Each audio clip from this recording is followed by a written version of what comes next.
హైదరాబాద్ లో ఉద్యోగం కూడా వచ్చేసారు కోసం అని వచ్చారు.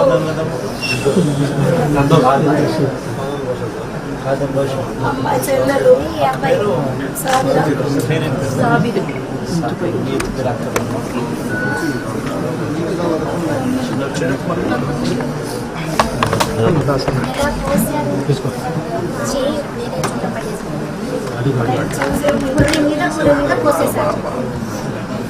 చికెన్ లాగా చేసేసారు.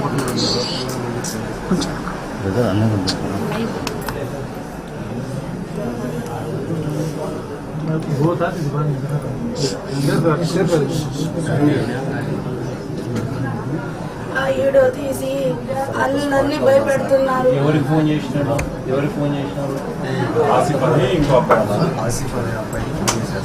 రికార్డ్ చేసినారా? రికార్డ్ చేసాము. ఫోన్ చేసిన రికార్డింగ్ ఫోన్ చేసి రికార్డింగ్ చెప్పి చూస్తారు. రికార్డింగ్ నీ ఫోన్ తెప్పి చూసారు. ఇప్పుడు రాజన్న వాళ్ళ పేరు కంప్లైంట్ ఇచ్చిన వాళ్ళ పేర్లు మెయిన్గా ఎవరైతే ఉన్నారో నాయకులు వెనకాల వాళ్ళ కంప్లైంట్ ఎఫ్ఐఆర్లో కూడా ఎక్కలేదు.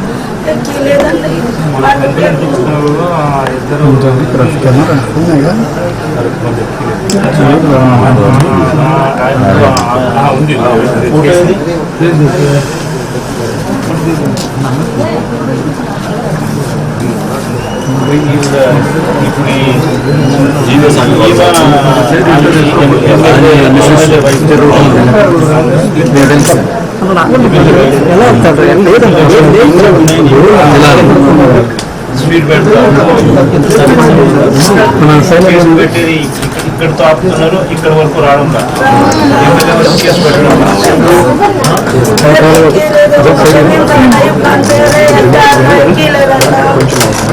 జరిగి 2 రోజులైనా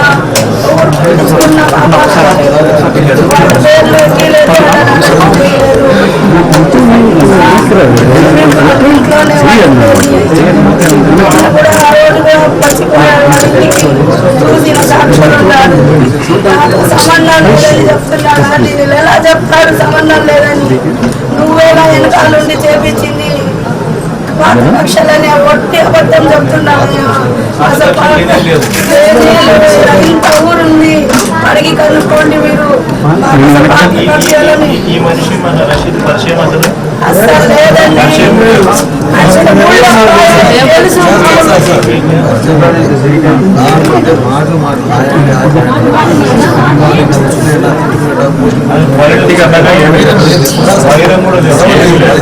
అన్న పిలుస్తాడంట, అన్న అని పిలుస్తాడంట.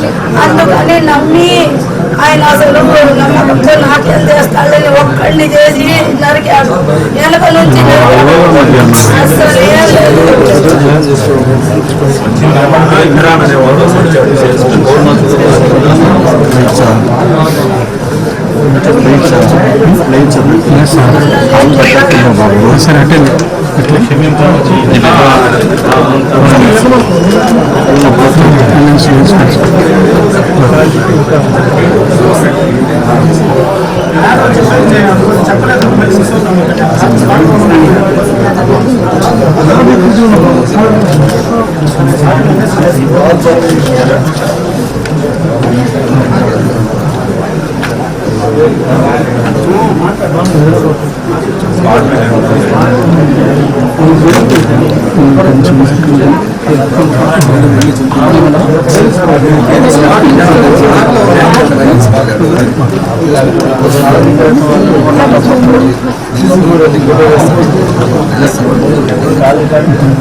డేటా రికార్డ్ తీసుకుని ఎవరైతే మాట్లాడారో మొత్తం మేము తదితరులు కృష్ణాపేట నుంచి 7 ఇచ్చారు. ఆ 7 లోకల్ కాబట్టి డేటా రికార్డు వస్తే ఎవరున్నారు మొత్తం బయటకు దాన్ని బట్టి హిందూ అనేవాడు మొత్తాన్ని 5 వెపన్స్ అందించింది ఇస్తాడు సార్. జరిగింది రాజకీయ హత్య అయితే ఎంత తాగుబడి చేసేసి వ్యక్తిగత కక్ష కృష్ణాపేట నుంచి జరిగింది రాజకీయ కక్ష. కృష్ణాపేట నుంచి వెపన్ అందించింది ఇతను సార్. ఇతను బెండ్ మీద హెల్మెట్ పెట్టుకొని నేను వచ్చి డ్రాప్ చేశాడు. మా తమ్ముడు వైన్ షాప్ 8ంటికి మనం క్లోజ్ చేస్తాం. ఆ డయానికి డ్రాప్ చేశాడు. వాడు షటర్ వేసే డయానికి వచ్చి వెనక నుంచి ఫస్ట్ దెబ్బ వెనక వేసాడు. ఇంకా తర్వాత ఇంకా వద్దని చేతులు పెట్టి చేయలేదు.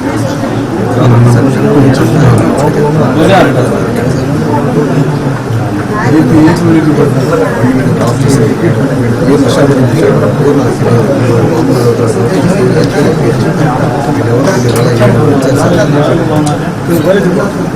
వీడియో కానుకోలేదు.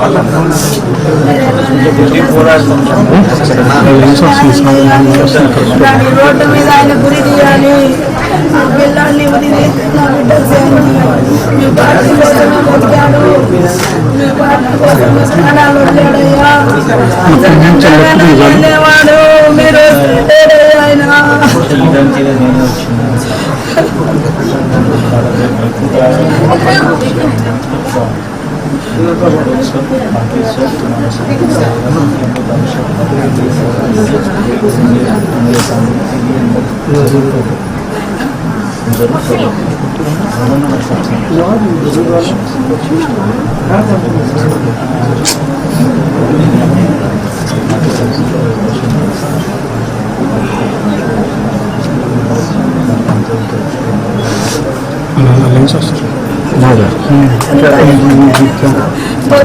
మేము ఎలాగ బతుకుతాం? అదే వాడికి చంపితే అదే న్యాయం మాకు. మా బిడ్డ అదే అనుకుంటామయ్యా.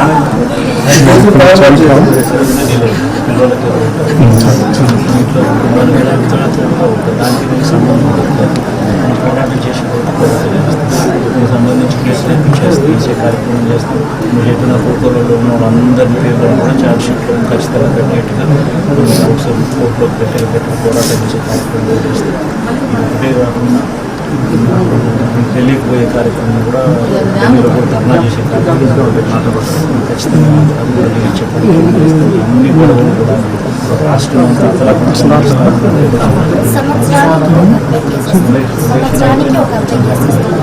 ఇక్కడే 45 రోజులు 35 మంది ఈ 45 డేస్ రాష్ట్రం అంతా అజ్ఞాతంలో పైగా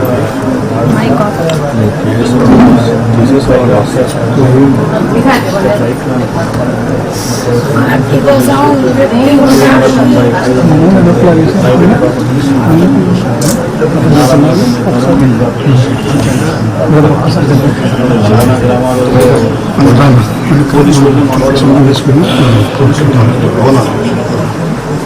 మన ఊళ్ళలో మనం ఉండేదానికి కూడా మనం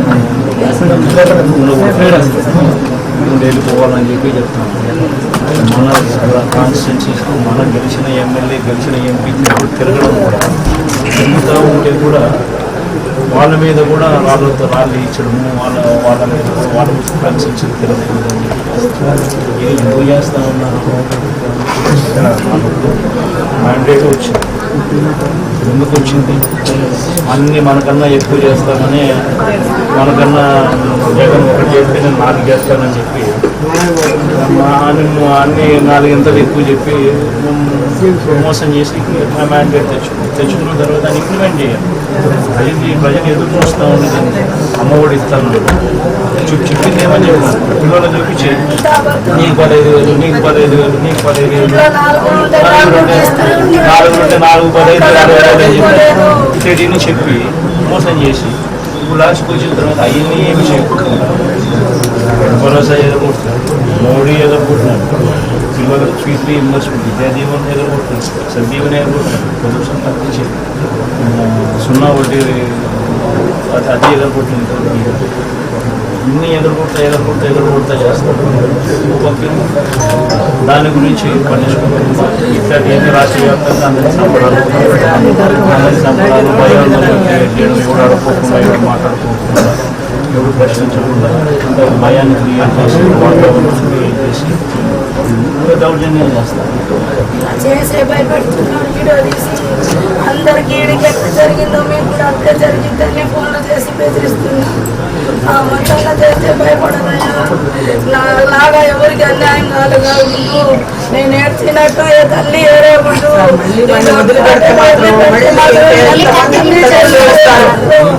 మీరేనండి, అది ఒక్కటే న్యాయం చేయండి. అలాంటి కూర మృగాన్ని ఊళ్ళో వదిలిపెడితే బతుకనిస్తాడా? ఏం అడిగా నాడి రోడ్డు మీద నరికాడు. ఈయన ఏమన్నా తప్పు చేస్తే చెప్పమనండి, సాక్ష్యాలుంటే చూపిమనండి, మేము ఒప్పుకుంటాం. మా అబ్బాయి తప్పు చేస్తే వాళ్ళు సాక్ష్యాలు చెప్పిమనండి, మేము ఒప్పుకుంటాం. తప్పు చేయకపోయినా కానీ జరిగింది కాబట్టి వ్యక్తిగత కారణాల వల్ల జరిగిందని చెప్పి తప్పు చేయకపోయినా తప్పు చేసినట్టు అది అలా చేస్తున్నారు. వ్యక్తిగత కక్షలని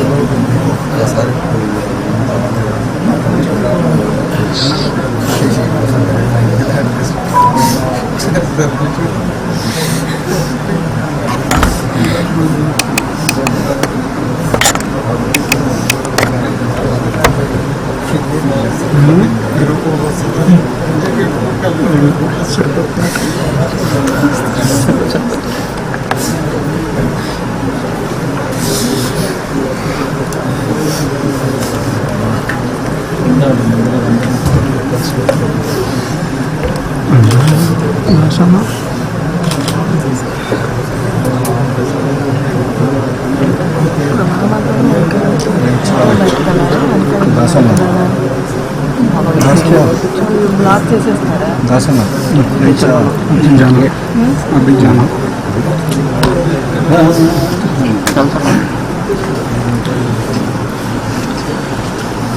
కళ్ళు పట్టొస్తుంది.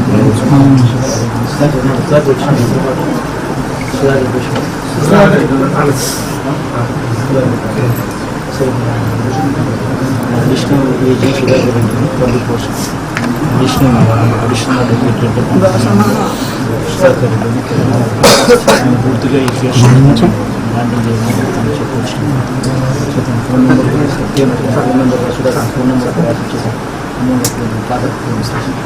మీకు ఏ థ్రెట్నింగ్ కావచ్చు, మీకు ఎవరు ఇబ్బంది పెట్టే కార్యక్రమం డైరెక్ట్గా సుధాకర్ రెడ్డి ఫోన్ చేసి సుధాకర్ కాల్ చెప్పి సుధాకర్ని హైకోర్టులో కేసేసి అన్ని దగ్గర నుంచి ఇమీడియట్గా మాట్లాడి అన్ని రకాలుగా ప్రొటెక్షన్ ఇస్తాం. హైకోర్టు నుంచి అన్ని రకాలుగా ఏమేమి ప్రొటెక్షన్ ఇస్తాం తీసుకురావాలని తీసుకొచ్చి చేస్తాం. కంప్యూటర్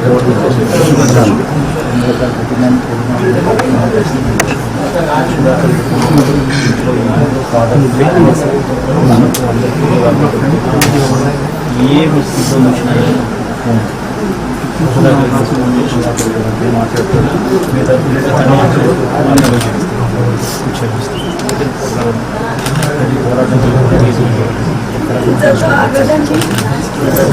పెద్ద చేస్తాం.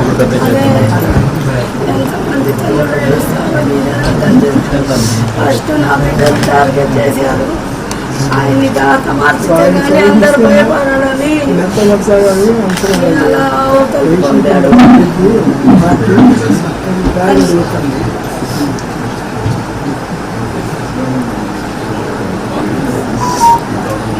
బేసిక్గా డిమారలైజేషన్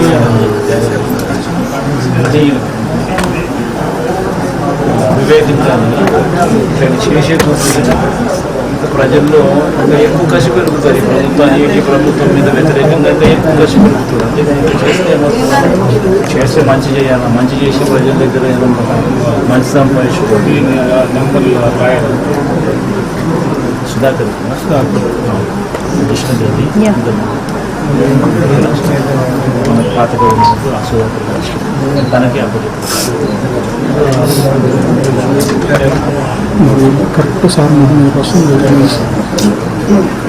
కొంచెం ఒక స్టెప్ ఒక స్టెప్ పక్కనే అదే మధ్యలో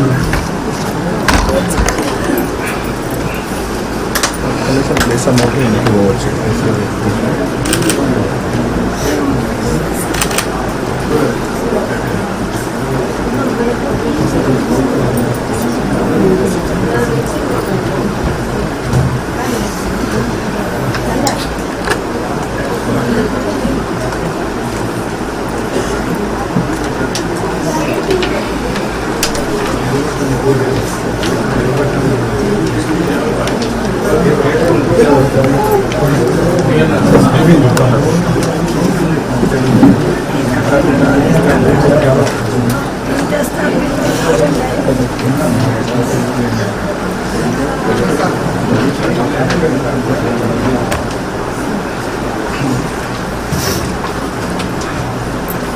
ఇవన్నీ కూడా సార్ చెప్పినవన్నీ నేను కూడా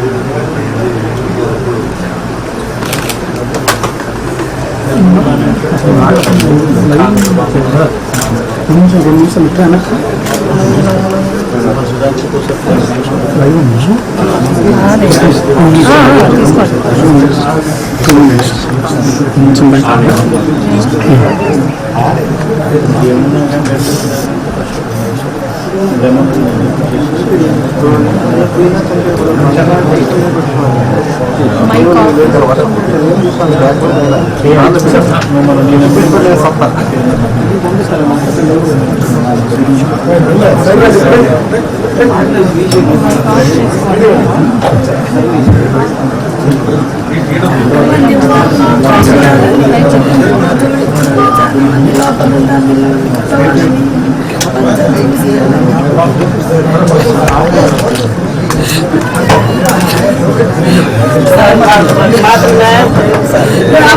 అల్లాడినట్టు ఎవరు అల్లాడే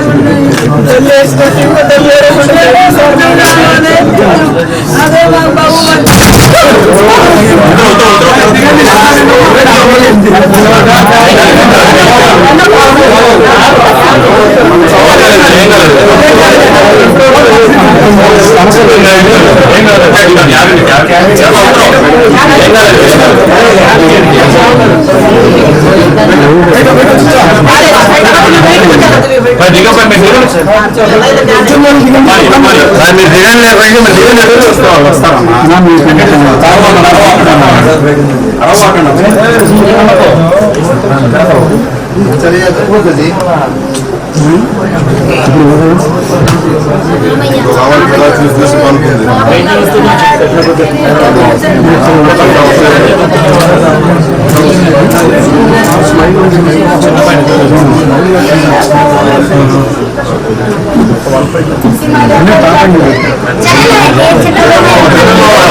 రాష్ట్రంలో ఈరోజు ఒక ఆటవిక పాలన సాగుతూ ఉంది. గత 45 రోజులుగా రాష్ట్రంలో పరిస్థితి ఏమిటి అని చెప్పి ఒకసారి ఏ సామాన్యుడిని అడిగినా కూడా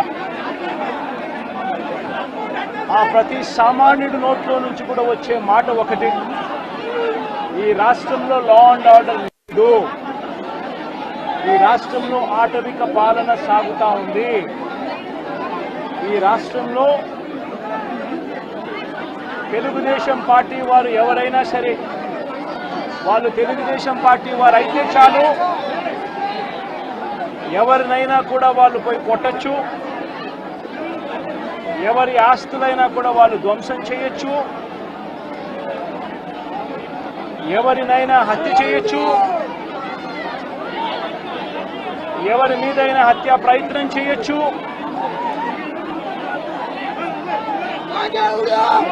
వాళ్ళు ఏమి చేసినా కూడా పోలీసులు ప్రేక్షక పాత్ర మాత్రమే పోషిస్తారు.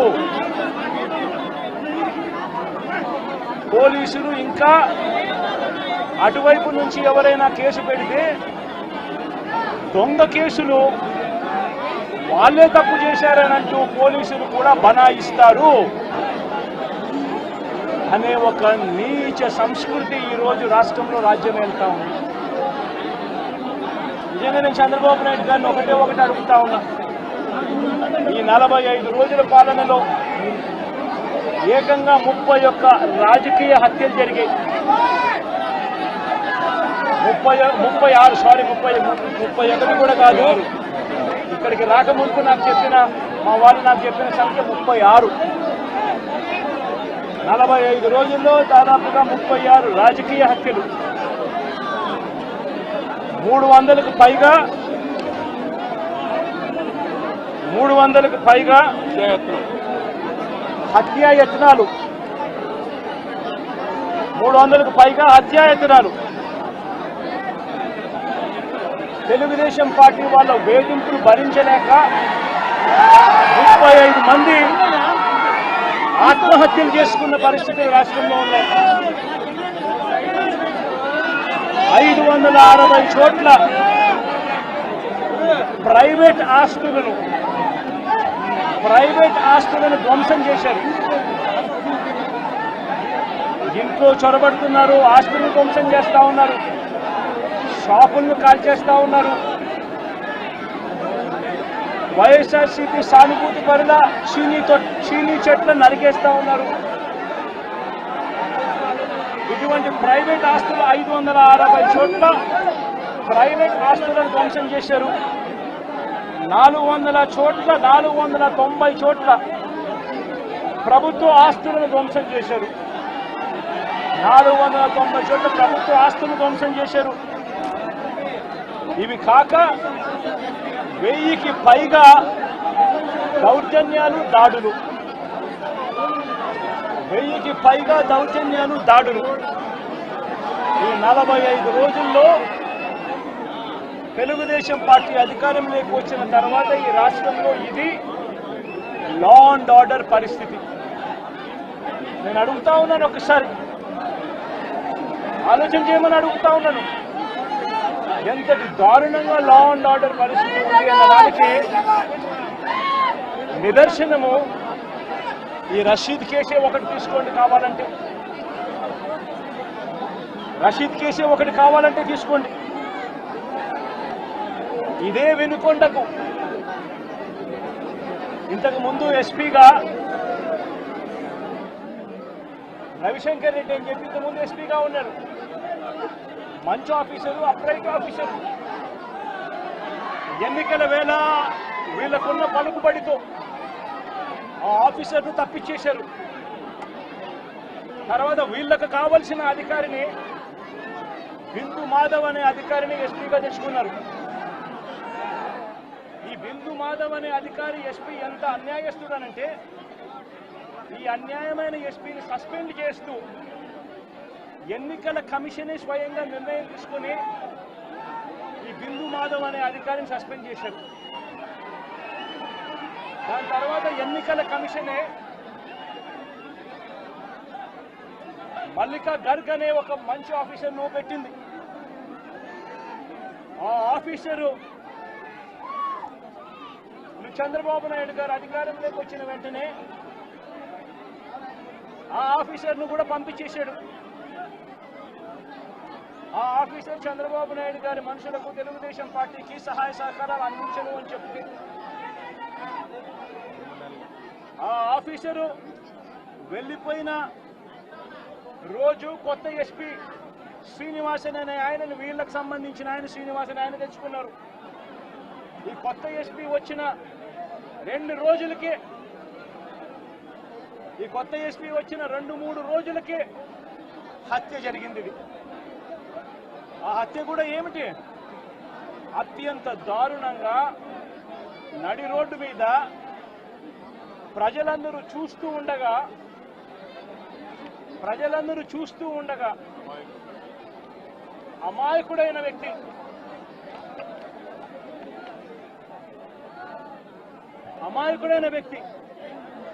ఈ వ్యక్తి ఒక సాధారణ ఉద్యోగస్తుడు. వైన్ షాప్లో తాను పనిచేసుకుంటూ, సూపర్వైజర్గా తాను పనిచేసుకుంటూ వైన్ షాప్లో తన జీవితం గడుపుతా ఉన్న ఒక సామాన్యమైన వ్యక్తి. ఇటువంటి వ్యక్తిని అతి కిరాతకంగా నడి రోడ్డు మీద అందరూ చూస్తూ ఉండగానే కిరాతకంగా కత్తి తీసుకొని అతి దారుణంగా నరకడము. ఆ నరుకుతూ వైఎస్ఆర్ కాంగ్రెస్ పార్టీకి సంబంధించిన సానుభూతి పరులందరినీ కూడా ఈ మాదిరిగా మేము నరుకుతాము అని చెప్పి రాష్ట్ర వ్యాప్తంగా ఒక మెసేజ్ పంపించడం కోసం అతి కిరాతకంగా నడి రోడ్డు మీద ఒక వ్యక్తిని నరుకుతాం. ఎంతటి దారుణంగా ఉంది అంటే పోలీసు వ్యవస్థ వీళ్ళదే. ఇదే ఈనాడు, ఇదే ఆంధ్రజ్యోతి, ఇదే TV5 వీళ్ళందరూ కూడా పత్రికల ముసుగులో వీళ్ళు కూడా ఏ స్థాయికి దిగజారిపోయారో ఒక్కసారి గమనించమని అడుగుతా ఉన్నా. ఈనాడులో ఈరోజు నిన్ననో ఒక స్టోరీ, అప్పుడెప్పుడో మోటార్ బైక్ కాలిందట. ఆ మోటార్ బైక్ అనే వ్యక్తి కాల్చింది. ఆ మోటార్ బైక్ అనే వ్యక్తి ఈ జిలానీదే మోటార్ బైకు, అది వైఎస్ఆర్సీపీ వాళ్ళు కాల్చారట.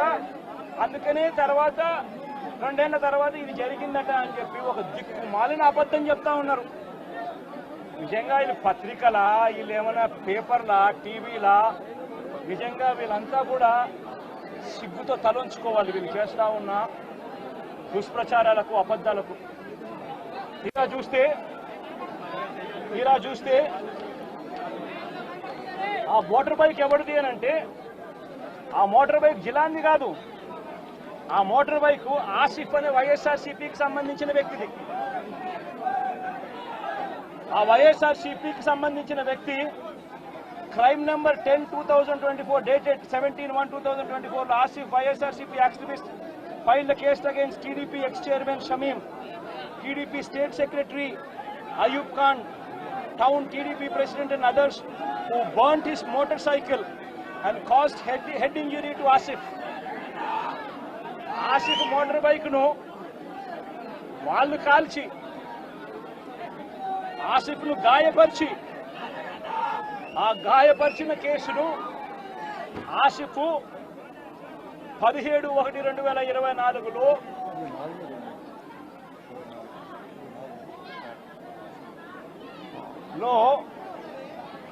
కేసు పెట్టి క్రైమ్ నెంబర్ కూడా 10/2024 డేటెడ్ అని చెప్పి క్రైమ్ నెంబర్ కూడా రిజిస్టర్ అయింది. ఆ ఫోటో తీసి ఎప్పుడో జరిగిందని చెప్పి చూపించి ఆ కేసు, మోటార్ బైక్ కేసు అప్పట్లో పోలీసులు తీసుకోలేదు అని చెప్పి మళ్ళీ పోలీసుల మీద కూడా ఒక తప్పుడు ప్రచారం మళ్ళీ పోలీసుల మీద కూడా వేసి, అసలు జరిగిన ఇన్సిడెంట్ ఎప్పుడు అని అంటే ఇది 17/1/2024 జరిగినది. ఎవరి బైక్ నాకు కాలింది అని అంటే ఆసిఫ్ బైక్ కాలింది. ఆసిఫ్ ఎవరు అని అంటే వైఎస్ఆర్సీపీ మనిషి. చేసింది ఎవరు అని అంటే తెలుగుదేశం పార్టీకి సంబంధించిన Telugu Desam X chairman Shamim, Telugu Desam state secretary Ayub Khan. వీళ్ళంతా ఎంత దారుణంగా ఫ్యాక్ట్లను ట్విస్ట్ చేసి, ఎస్పీ అనే వ్యక్తి కొత్తగా వస్తాడు, వచ్చిన 3 రోజుల కిందటే ఎస్పీ వస్తాడు, ఎస్పీ వచ్చిన 3వ రోజుకి హత్య జరుగుతుంది. ఇన్సిడెంట్ జరిగిన గంటలోపే ఎస్పీ బయటకు వచ్చి ఇది ఇద్దరు వ్యక్తిగత విషయాల వల్ల వాళ్ళకున్న మధ్యలో ఉన్న గొడవల వల్ల ఒకరిని ఒకరు చంపుకున్నారు అని చెప్పి తప్పుడు మాటలు మాట్లాడుతూ అబద్ధాలు చెప్తా ఉన్నాడు. నేను అడుగుతా ఉన్నా, కేసు పెట్టారని అంటా ఉన్నారు, కేసు పెట్టామని అంటా ఉన్నారు. నేను అడుగుతా ఉన్నా, మరి కేసు పెట్టినప్పుడు ఈ కేసులో ఉట్టి ఆ జిలాన్ అనే ఒక వ్యక్తి మీదనే కేసు పెట్టి వదిలేయడం ఏమిటి? ఈ ఫోటో ఏమిటి? ఈ ఫోటో కనపడటం లేదా? సాక్షాత్తు స్థానిక ఎమ్మెల్యే భార్యకు కేక్ తినిపిస్తా ఉన్నాడు ఈ చంపిన వ్యక్తి, జిలాన్ అనే వ్యక్తి. అంటే వీళ్ళ మధ్య సంబంధాలు ఎంత బలంగా ఉన్నాయి అని చెప్పడానికి ఎంతకన్నా నిదర్శనాలు కావాలన్నా? తెలుగుదేశం పార్టీ ఎమ్మెల్యే భార్యకు కేక్ తినిపిస్తా ఉన్నాడు.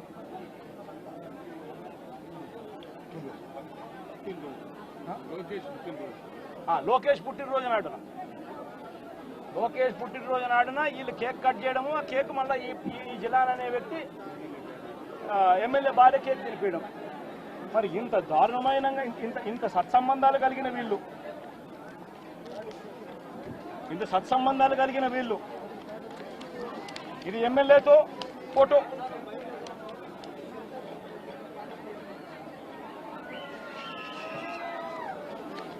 ఈ అయూబ్ ఖాన్ తో ఫోటోలు, ఇవన్నీ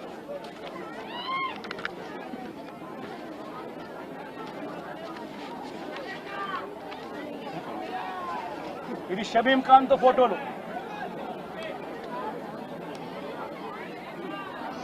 మరి వీళ్ళెవరు కేసులో ఎందుకు లేరు? వీళ్ళందరి మీద కేసు ఎందుకు పెట్టలేదు? ఇంతకన్నా అన్యాయం ఎక్కడైనా ఉంటుందా? ఇంతటితో ఆగిపోవడం లేదు. మిథున్ రెడ్డి విషయం కూడా నిన్న కూడా మీరు అంతా చూశారు మీ కళ్ళతో. సాక్షాత్తు ఒక సిట్టింగ్ ఎంపీ తన నియోజకవర్గంలో తాను తిరగకూడదా? పుంగనూరు అనేది తన నియోజకవర్గం, తన పార్లమెంట్ సెగ్మెంట్ లో ఒక నియోజకవర్గం పుంగనూరు. ఆ పుంగనూరుకు ఎమ్మెల్యే వాళ్ళ నాయన పెద్దిరెడ్డి రామచంద్రారెడ్డి. ఆ నియోజకవర్గంలో తాను రెడ్డెప్పని చిత్తూరుకు సంబంధించిన ఎక్స్ఎంపీ, ఆయన కూడా పుంగనూరులో నివాసుడు. ఆయన ఇంట్లో కూర్చొని ఉంటే ఏకంగా ఇంటిని దిగ్బంధం చేసి, ఇంటి మీద రాళ్లు వేసి, కారును ధ్వంసం చేసి, రెడ్డెప్ప కారును కాల్చేసి, పోలీసుల సమక్షంలోనే ఇవన్నీ జరుగుతూ ఉన్నాయి అని అంటే ఇంతకన్నా దారుణంగా లా అండ్ ఆర్డర్ పరిస్థితి, ఇంతకన్నా దారుణంగా దిగజారిపోయిన పరిస్థితి ఎక్కడైనా కనిపిస్తుందా?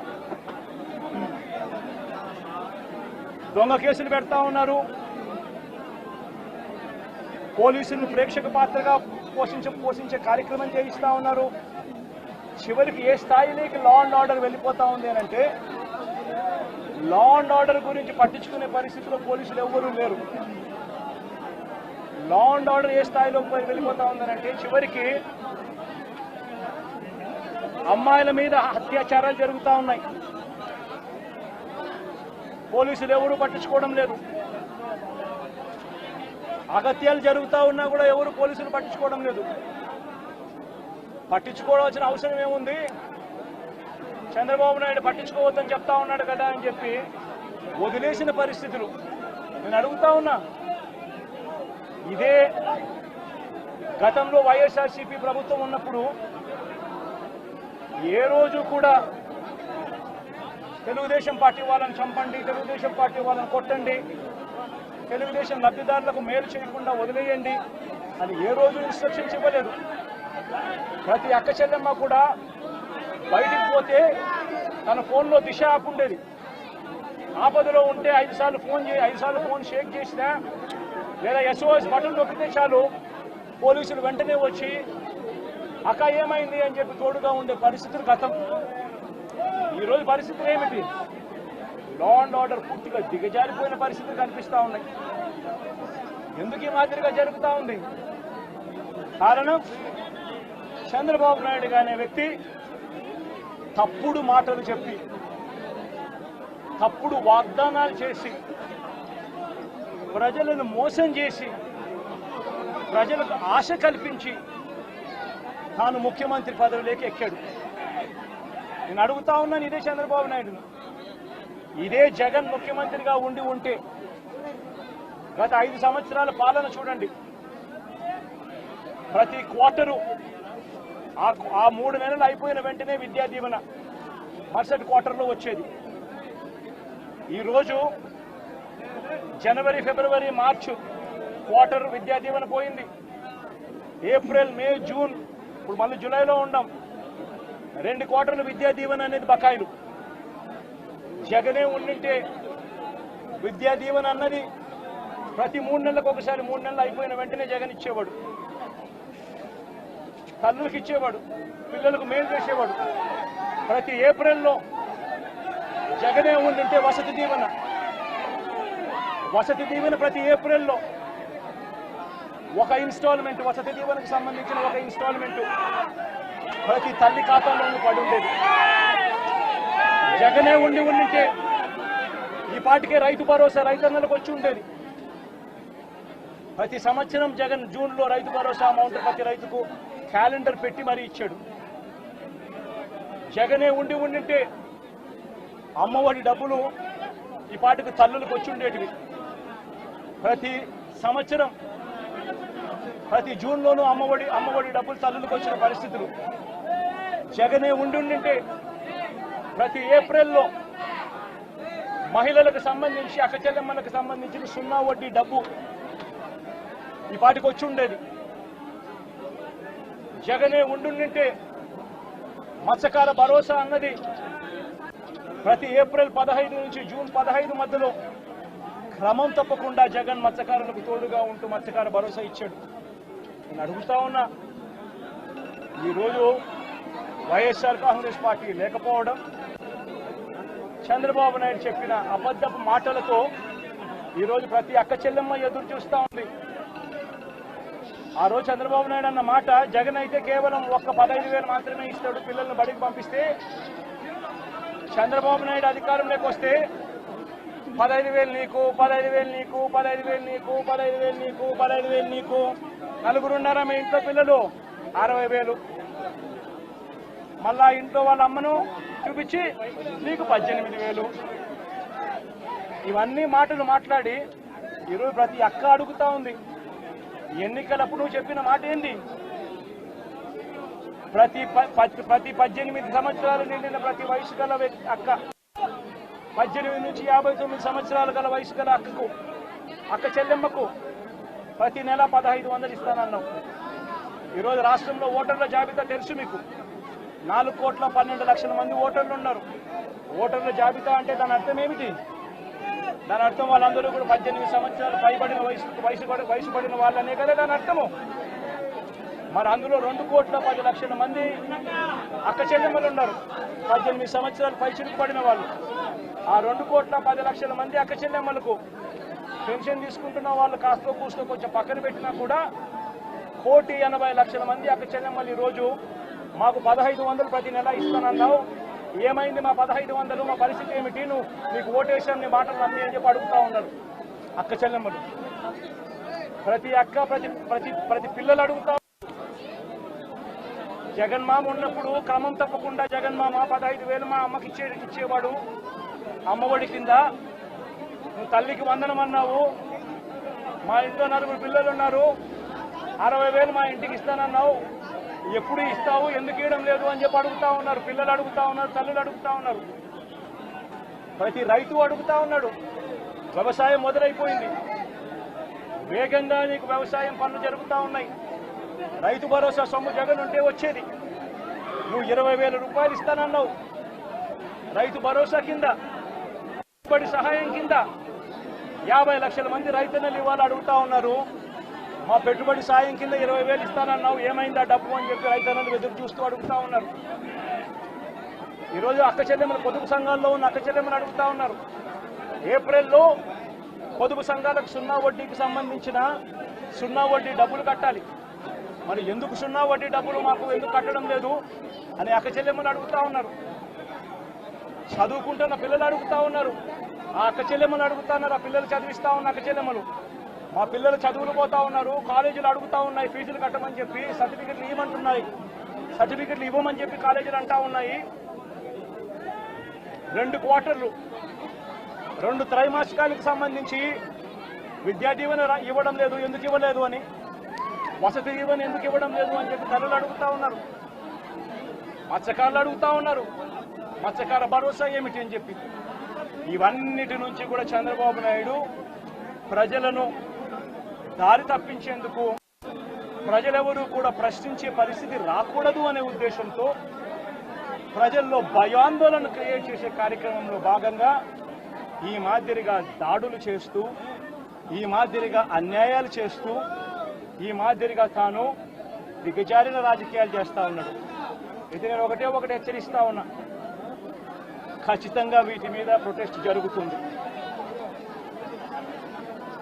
అసెంబ్లీ రోజున, గవర్నర్ ప్రసంగం రోజున ఉభయ సభలను ఉద్దేశించి గవర్నర్ మాట్లాడే ప్రసంగంలో గవర్నర్ను ఖచ్చితంగా నిలదీస్తూ, గవర్నర్ ప్రసంగాన్ని అడ్డు తగులుతూ, గవర్నర్ను ఖచ్చితంగా నిలదీస్తూ వైఎస్ఆర్సీపీ గలం విప్పుతుంది. దాని తర్వాత ఖచ్చితంగా మళ్ళీ మంగళవారము వైఎస్ఆర్సీపీకి సంబంధించిన ఎమ్మెల్సీలు, ఎమ్మెల్యేలు, ఎంపీలు, రాజ్యసభ సభ్యులు, లోక్సభ సభ్యులు అందరూ కూడా ఢిల్లీకి వెళ్తారు.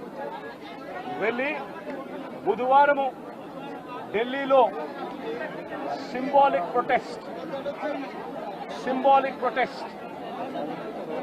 సింబాలిక్ ధర్నా ఢిల్లీలో చేసే కార్యక్రమం కూడా చేస్తాం.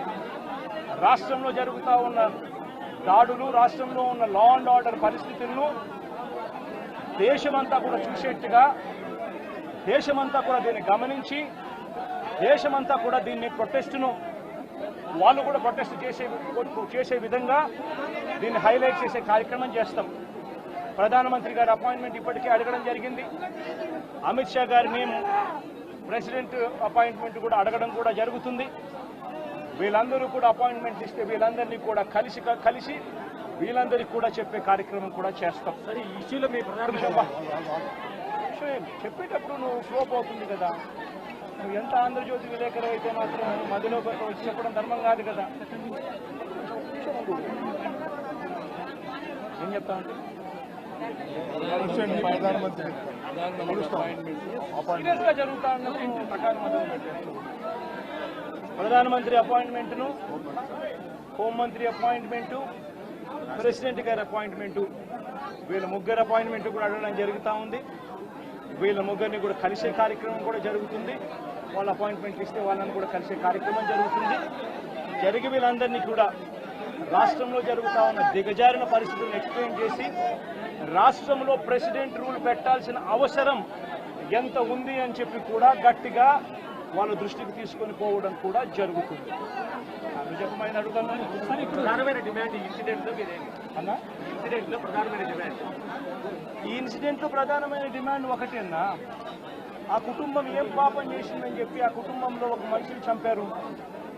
చంపడమే కాకుండా ఆ కుటుంబాన్ని అప్రతిష్ట పాలు చేస్తూ, ఆ పిల్లాడి మీద ఎలాంటి చెప్పుకోదగ్గ హత్యలు చేసిన కేసులో, లేకపోతే ఒక ఫ్యాక్షన్ కేసులో, లేకపోతే తను ఒక ఫ్యాక్షన్ లీడర్ కిందనో, ఒక హత్యలు చేసిన వ్యక్తి కిందనో తనను ఒక ప్రాజెక్ట్ చేసి పోలీసులు ఏ రకంగా ఆ వ్యక్తి, ఆ పిల్లాడి వ్యక్తి ఆ జీవితము, ఆ కుటుంబం జీవితంతో చెలగాటలాడుతూ ఏ రకంగా వ్యక్తిత్వ హరణ చేస్తూ ఉన్నారు. ధర్మమేనా? రేపు మీకైనా కానీ ఎవరైనా కూడా ఇదే మాదిరిగా చేసి మీరు హత్య కాబట్టి సింపతైజ్ చేయాల్సింది పోయి సింపతైజ్ చేయకపోగా మీరు హత్య రాజకీయాలు చేసే వాళ్ళు అన్నట్టుగా, మీరు ఫ్యాక్షన్ రాజకీయాల్లో ఉన్నట్టుగా, మీరు ఇంతకు ముందు ఏదో చేశారని చెప్పి తప్పుడు ప్రచారం చేసి, ఆ తప్పుడు ప్రచారంలో భాగంగా మిమ్మల్ని చంపారని చెప్పి మీ మీద చేస్తే మీకు నచ్చుతుందా? కనీసం పోలీసులు అనే వాళ్ళు ప్రేక్షక పాత్ర వీడి చంద్రబాబు నాయుడు అనే వ్యక్తి క్షమాపణ చెప్పాలి. మోస్ట్ ఇంపార్టెంట్ థింగ్, రాష్ట్రంలో జరుగుతూ ఉన్న దాడులను తాను ఖండించి క్షమాపణ చెప్పి ఇక మీదట ఇలాంటి పరిస్థితులు ఉండవు అని చెప్పి ప్రజలకు భరోసా ఇవ్వాలి. వైఎస్ఆర్సీపీకి ఓటు వేసిన వాళ్ళకు కూడా భరోసా ఇవ్వాలి. ఎందుకనంటే ఈరోజు ముఖ్యమంత్రిగా తాను ఉన్నాడు అని అంటే కేవలం వైఎస్ఆర్సీపీ నుంచి కూడా ఒక 10% ఓట్లు అటువైపున తన మోసానికి అటువైపున నమ్మి అటువైపున పోయిన ఓట్లే కదా. ధర్మంగా అది కదా ఈ మాదిరిగా చేయడం. మొట్టమొదటిసారిగా చంద్రబాబు నాయుడు క్షమాపణ చెప్పాలి. పోలీసులు వాళ్ళ విధులు నిష్పక్షపాతంగా చేసే విధంగా పోలీసులు అడుగులు ముందుకు వేయాలి. ఇవన్నీ జరిగే దానికోసమే ఒత్తిడి తీసుకొచ్చే కార్యక్రమంలో భాగంగా ఇవన్నీ చేస్తారు.